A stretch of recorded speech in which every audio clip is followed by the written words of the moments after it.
السلام علیکم ورحمۃ اللہ وبرکاتہ۔ بسم اللہ الرحمن الرحیم۔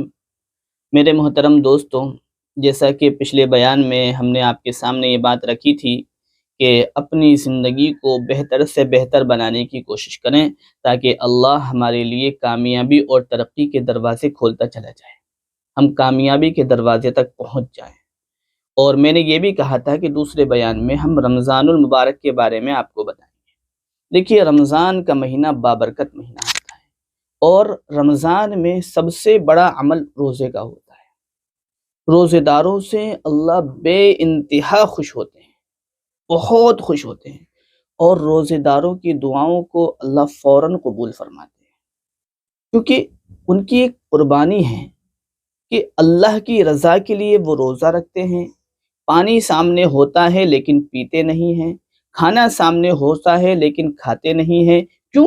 کیونکہ ہمارا روزہ ٹوٹ جائے گا، اللہ ناراض ہو جائے گا۔ صرف اللہ کو خوش کرنے کے لیے، اللہ کو راضی کرنے کے لیے اخلاص کے ساتھ وہ روزہ رکھتے ہیں، اور پانی اور کھانے سے وہ شام تک دور رہتے ہیں۔ اور شام کو جب وہ تھک جاتے ہیں، جب ان کے پسینے آتے ہیں، ان کا حلق سوکھتا ہے، افطاری کے لیے جب بیٹھتے ہیں، اس وقت افطاری کرنے سے پہلے، وقت ہونے سے پہلے ہاتھ اٹھا کر کے جو بھی دعا مانگیں گے، اللہ اس دعا کو فوراً قبول کرتا ہے کہ میرے بندے بھوکے پیاسے پورے دن کے تھکے ہوئے اب افطاری کے وقت میں مجھ سے مانگ رہے ہیں، اللہ فوراً آپ کو دے گا جو بھی آپ مانگیں گے۔ یہ مہینہ بہت مبارک مہینہ ہے، سال میں ایک مرتبہ آتا ہے، اور اس مہینے میں ہم جتنا چاہیں نیکیاں کما سکتے ہیں۔ اللہ تعالیٰ نے کھلا ہوا آفر دیا ہے، جتنا چاہیں ہم اللہ کے قریب ہو سکتے ہیں، اور اللہ سے ہم اپنی دعاؤں کو قبول کرا سکتے ہیں۔ جو بھی ہمارے دل میں تمنا ہیں، آرزویں ہیں، وہ سب اللہ سے ہم منوا سکتے ہیں روزے کی حالت میں۔ کتنا بڑا عمل ہے!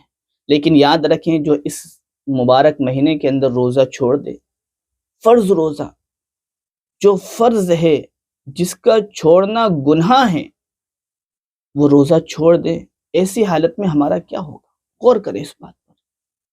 سال میں ایک مرتبہ یہ مہینہ آتا ہے، اور ہمیں اس مہینے کی قدر نہ ہو، ہمیں اس مہینے کی عظمت نہ ہو، ہمیں اس مہینے کا احترام نہ معلوم ہو، تو بتائیں اللہ کے سامنے کیا منہ دکھائیں گے؟ اللہ تو بخشنے کے اور معاف کرنے کے بہانے ڈھونڈتا ہے کہ میرا بندہ کوئی ایسا اچھا عمل کر دے جس سے میں اس کی گناہوں کو معاف کر دوں۔ اس لیے میرے محترم دوستوں، اللہ غفور الرحیم ہے، محبت کرنے والا ہے، بے انتہا اللہ اپنے بندوں سے محبت کرتا ہے، اور اسی لیے رمضان کے مہینے میں اللہ نے کھلا ہوا آفر دیا ہے کہ میرے گنہگار بندے جو مسجدوں میں نہیں آتے ہیں، وہ مسجد میں آ کر کے، میرے گھر میں آ کر کے مجھ سے مانگیں گے، میرے سامنے روئیں گے، اپنے گناہوں کی معافی مانگیں گے، میں ان تمام بندوں کو معاف کر دوں۔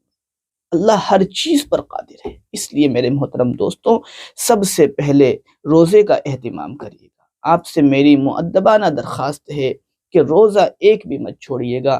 ہم دنیا کے کتنے بڑے بڑے کام کرتے ہیں، لیکن رمضان کے موقع پہ روزہ چھوڑ دینا کتنی بڑی بدنصیبی ہے۔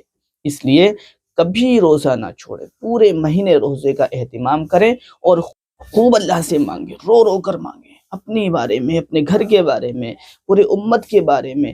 یہ اللہ تعالیٰ نے آفر دیا ہے، اس لیے خوب اللہ سے مانگیں، اور اللہ کے سامنے روئیں دھوئیں، روزے کا اہتمام فرمائیں، اور افطاری کے ٹائم پہ خاص طور سے مانگیں۔